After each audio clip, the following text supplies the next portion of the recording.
আপনাদের দোয়া চাই, ধানের শেষে ভোট চাই।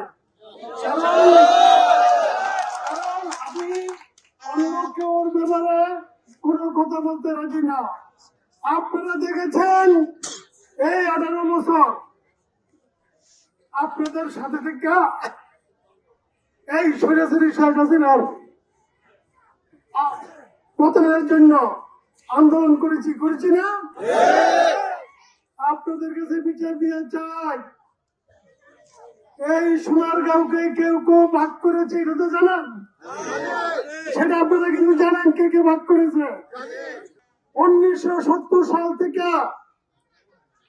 আজকে পর্যন্ত সোনারগাঁও একক পদে একটা আসন ছিল না? আমি আপনাদের কাছে বিচার দিয়ে যাই, যারা সোনারগাঁওকে নিয়ে শ্রেণীবির করছে তাদেরকে প্রতিহত করবেন। তবে সোনারগাঁও সিদ্ধিরগঞ্জ আমরা আপন করে নিয়েছি।